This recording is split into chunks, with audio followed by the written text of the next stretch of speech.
Anda masih bersama Kompas Petang, Saudara. Dalam acara apel siaga pemilihan presiden dan pemilihan legislatif PDI Perjuangan di Semarang, Jawa Tengah, Ketua DPP PDI Perjuangan Puan Maharani menyebut program Presiden Joko Widodo sebagai program PDI Perjuangan. Di hadapan puluhan ribu kader PDI Perjuangan, Puan mengatakan partai telah berhasil mengantarkan Jokowi menjadi presiden 2 periode. Kata Puan, PDI Perjuangan sudah dan ikut mengawal program kerja Jokowi karena menurutnya program Presiden Jokowi adalah program PDI Perjuangan. Untuk itu, Presiden ke depan harus dilanjutkan oleh kader PDI Perjuangan. PDI Perjuangan telah berhasil mengantarkan kader terbaiknya, yaitu Presiden Joko Widodo sebagai presiden yang telah berhasil selama 2 periode. PDI Perjuangan sudah dan ikut mengawal program-program Presiden Jokowi karena program Presiden Jokowi adalah program PDI Perjuangan. Survei Litbang Kompas hasil jajak pendapat pada 27 Juli hingga 7 Agustus lalu menunjukkan program Jokowi memberi insentif elektoral kepada ketiga bakal calon presiden. Elektabilitas Ganjar Pranowo 36,9% jika melanjutkan program pemerintahan Jokowi, tapi turun jadi 30% jika tidak melanjutkan program Jokowi. Prabowo Subianto akan meraih dukungan 35,4% jika melanjutkan program Jokowi dan sebaliknya berkurang menjadi 27,8% bila tidak melanjutkan program Presiden. Bakal Capres Anies Baswedan juga serupa. Jika melanjutkan program Jokowi, Anies meraih elektabilitas 22,1% dan akan turun menjadi 15,5% bila tidak melanjutkan program Jokowi.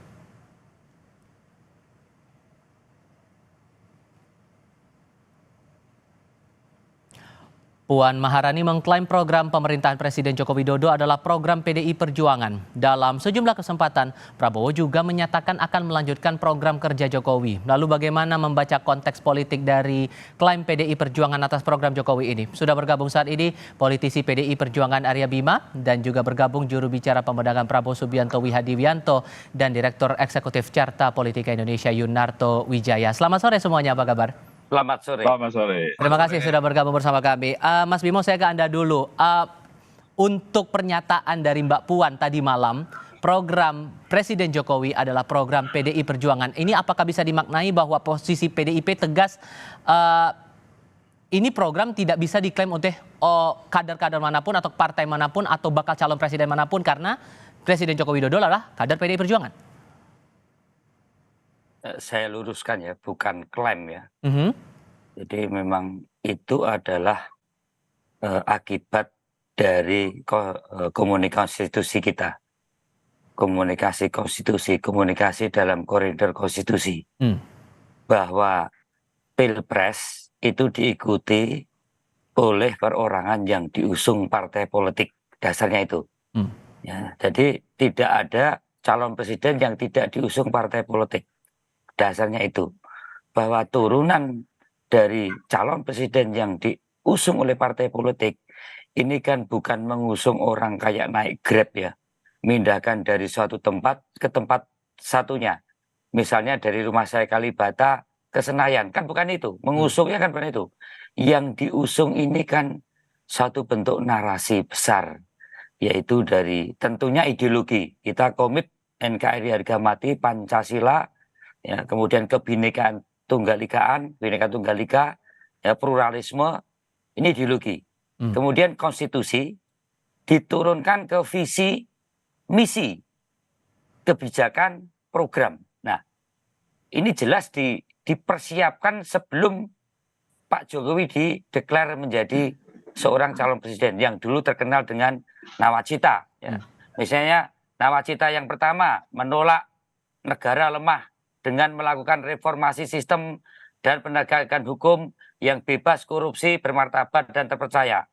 Kemudian nawacita keempat misalnya, menghadirkan kembali negara untuk melindungi segenap warga negara dan memberikan rasa aman pada seluruh negara.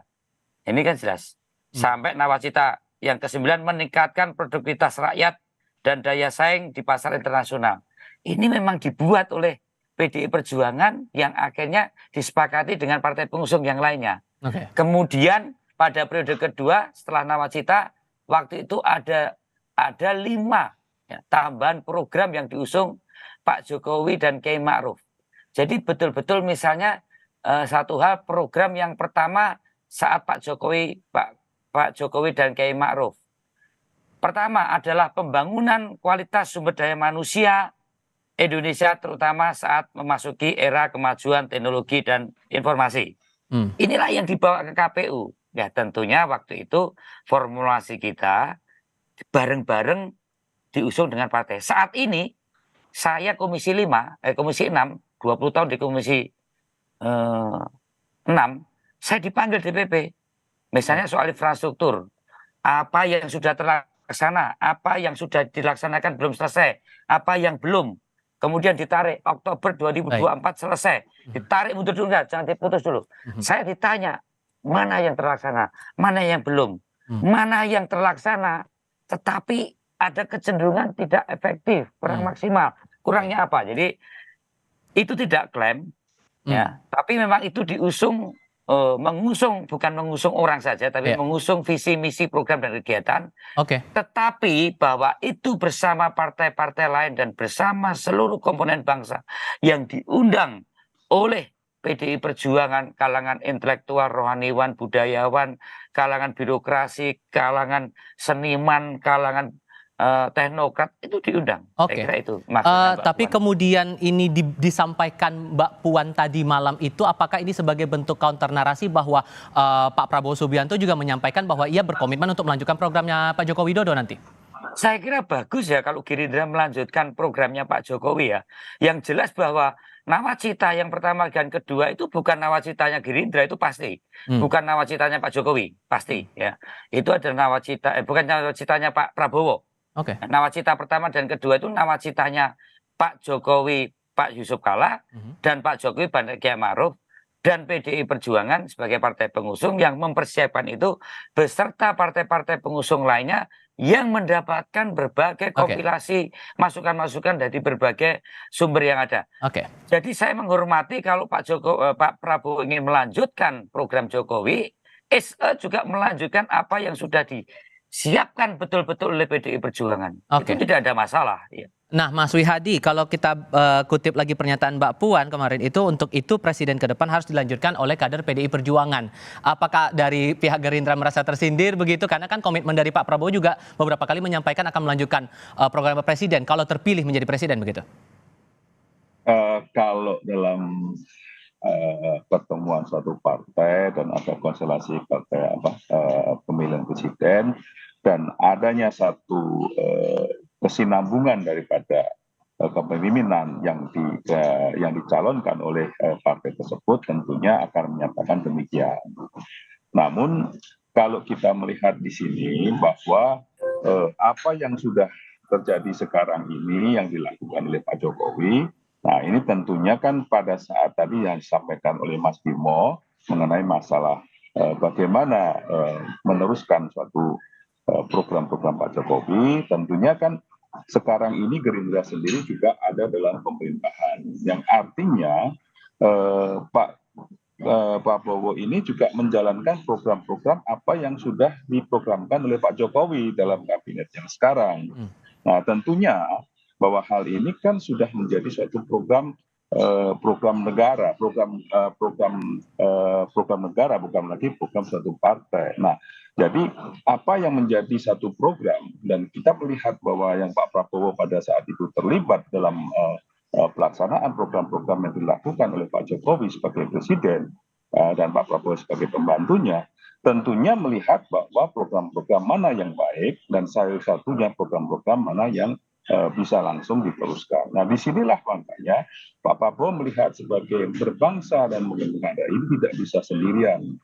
Tentunya bahwa berbangsa dan bernegara ini butuh semua unsur, semua partai politik, semua terlibat unsur-unsur daripada apa yang ada di negara ini. Dan tentunya di sini apa yang sudah dilaksanakan ini tentunya mana yang harus diteruskan. Nah, ini Pak Prabowo karena sudah terlibat di dalamnya tentunya juga tahu bahwa ada beberapa program, ada yang mungkin juga kita lihat bahwa Pak Prabowo juga sangat-sangat menghargai program Pak Jokowi dan sangat mengharapkan program itu berjalan. Bahkan Pak Prabowo sendiri mengatakan Jokowinomics. Artinya bahwa Jokowinomics itu dilakukan oleh Pak Prabowo, bahwa apa yang dilakukan oleh Pak Jokowi, di mana bantuan-bantuan kepada masyarakat ya pada saat COVID, kemudian juga Palinsos, yang sosial dan segala macam. Ini adalah merupakan suatu bagaimana Pak Jokowi memberikan program-program tersebut. Sehingga singkatnya berarti komitmen untuk melanjutkan program Jokowi bagi Gerindra akan tetap dilanjutkan begitu oleh Pak Prabowo, begitu?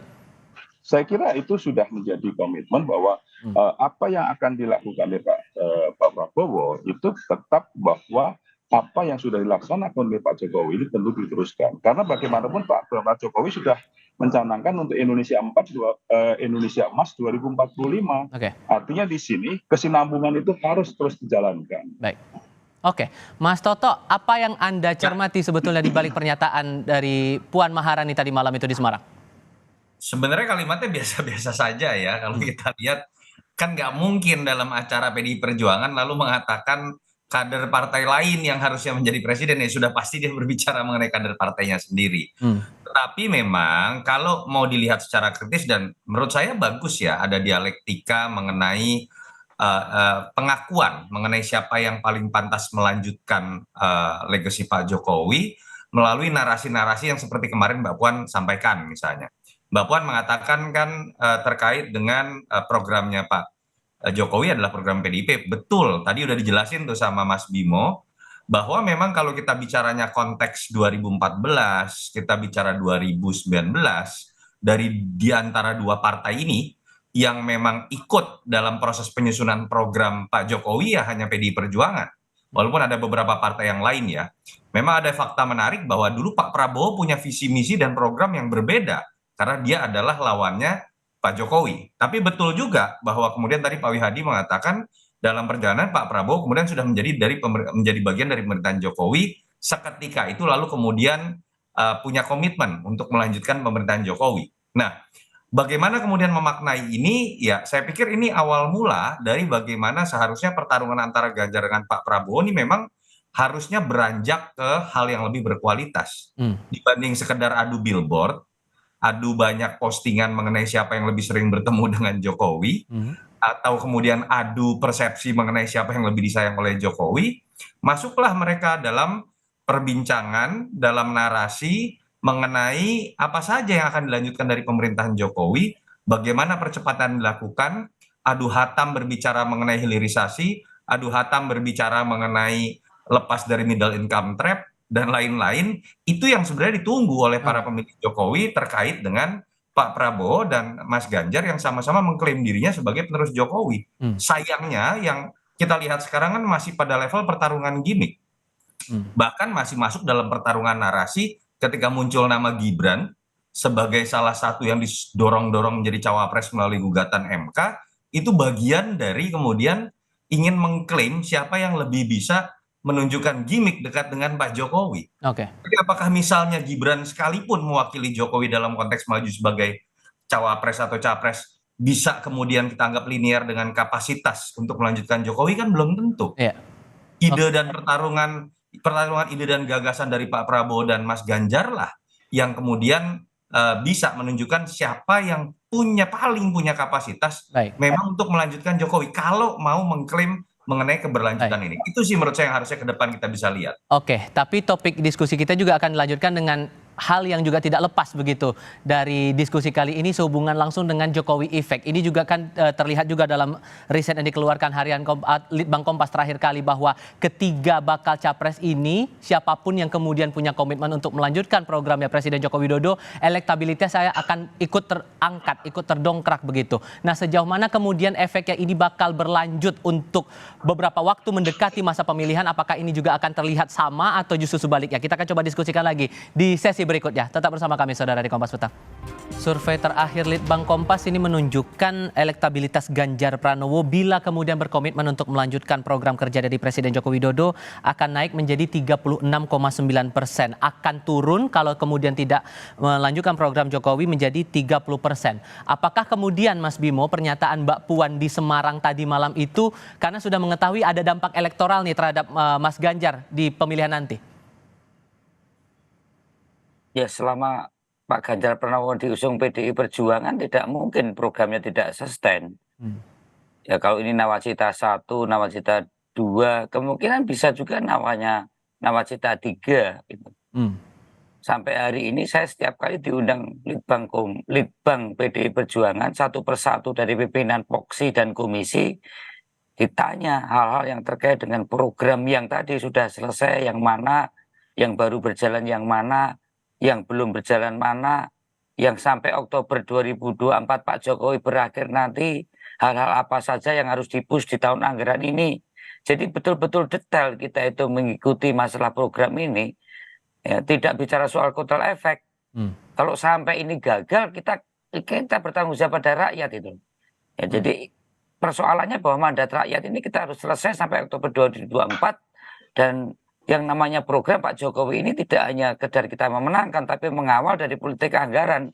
Misalnya, apakah duit ini untuk menyelesaikan jalan tol yang dari Bakuni sampai Aceh, atau duit ini kita bereskan dulu yang menerobos Bandara Kertajati yang belum maksimal.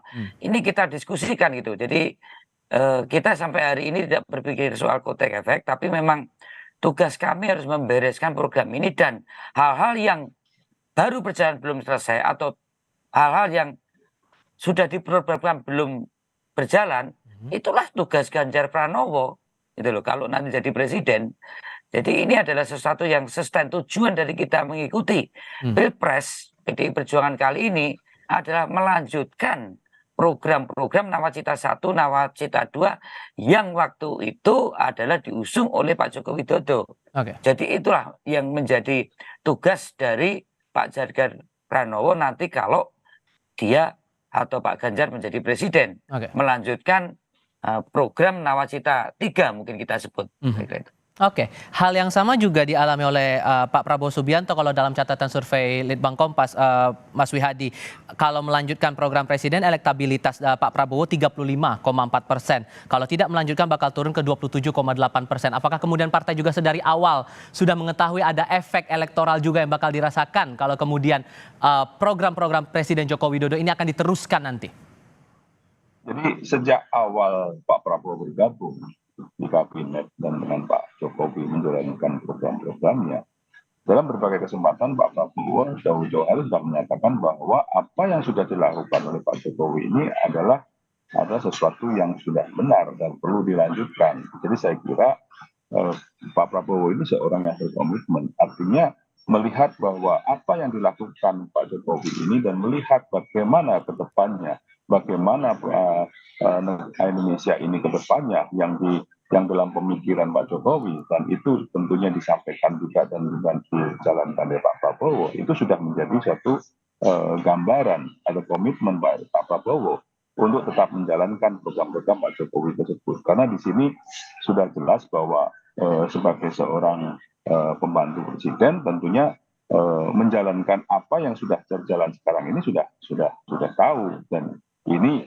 memang sudah baik untuk bangsa dan negara dan perlu diteruskan. Jadi saya kira itu sudah menjadi satu pemikiran dari awal, gitu kan. Jadi kalau sekarang survei Litbang Kompas melakukan seperti itu, ya sebenarnya sudah sejalan dengan apa yang menjadi pemikiran Pak Prabowo jauh sebelumnya, bahwa Pak Prabowo memang melihat ini adalah apa yang sudah dilakukan oleh Pak Jokowi ini memang baik untuk bangsa dan negara kita ini. Saya kira itu sudah. Mas Toto, sebelum kita menyinggung masalah efek elektoralnya begitu, saya juga ingin mendapatkan perspektif Anda soal momentum dari pernyataan dari Mbak Puan di Semarang itu kenapa baru sekarang begitu dan sampai dibilang atau ditegaskan bahwa Presiden Jokowi ini adalah anak kesayangan dari Bu Mega begitu, itu yang Anda tangkap sebetulnya bagaimana perspektifnya begitu? Ya enggak lah, kalau statement-statement di luar acara besar saya pikir sudah sering ditegaskan teman-teman PDI Perjuangan.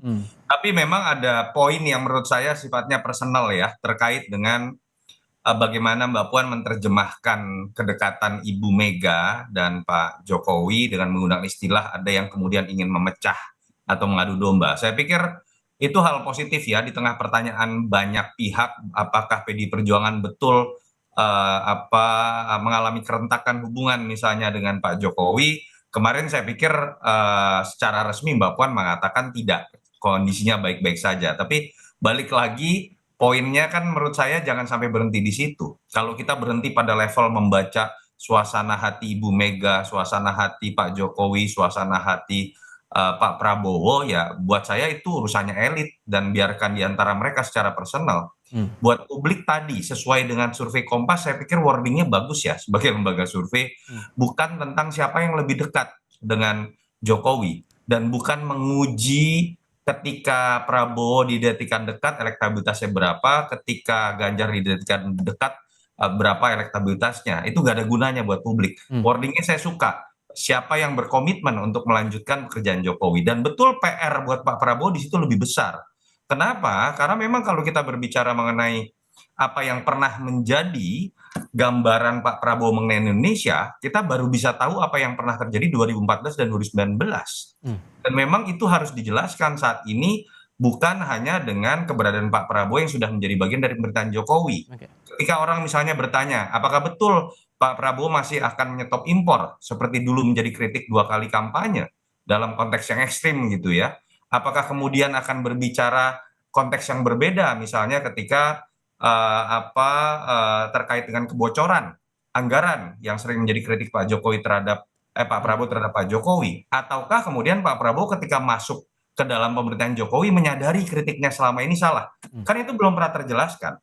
Dan itu yang dibutuhkan oleh masyarakat. Mas Ganjar juga punya PR yang sama, tidak serta-merta karena sama-sama bajunya merah dengan Pak Jokowi, sama-sama badannya kurus berasal dari Jawa Tengah, lalu kemudian orang langsung bisa mengatakan dia yang paling pantas untuk meneruskan Pak Jokowi. Enggak, dia harus kemudian bisa menerjemahkan apa visi misi dan program dia terkait dengan keberlanjutan Jokowi. Bahkan saya ingin tambahkan, jangan sampai dua-duanya ini hanya ingin menjadi little Jokowi, karena Indonesia harus lebih baik dari apa yang telah dibangun oleh Pak Jokowi. Jangan sampai nggak ada growth dong. Itu yang menurut saya saat ini menjadi proses penurunan kualitas. Kalau kita terus berdebat pada siapa yang dianggap paling dekat dengan Jokowi dan kemudian lebih dekat dengan Jokowi, apalagi adu jilat kepada Pak Jokowi yang membawa nama keluarganya. Saya harus gunakan bahasa yang telanjang seperti inilah. Dari survei Litbang Kompas kan sudah ditegaskan bahwa 3 bakal capres ini akan mengalami kenaikan elektoral. Semuanya sama-sama naik kalau meneruskan tugas-tugas dari Presiden Joko Widodo. 2 bakal capres sudah berkomitmen untuk melanjutkan. Tapi Anies Baswedan kan ini posisinya kan berlawanan begitu.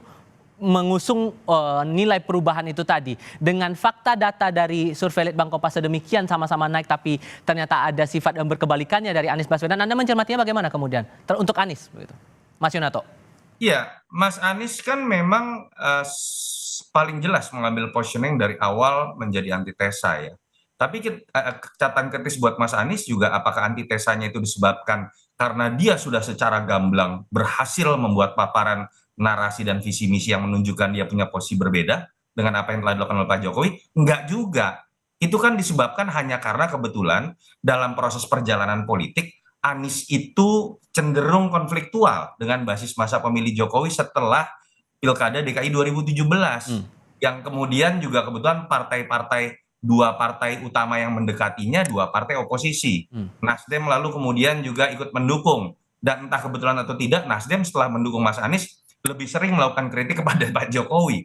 Tapi ini kan masih dalam konteks lingkup eksternal yang membentuk persepsi Anies itu membawa perubahan. Tapi sampai sekarang perubahannya apa? Ketika ditanya tentang IKN, menurut saya jawabannya masih muter-muter. Belum pernah menjelaskan bagaimana sikapnya mengenai hilirisasi.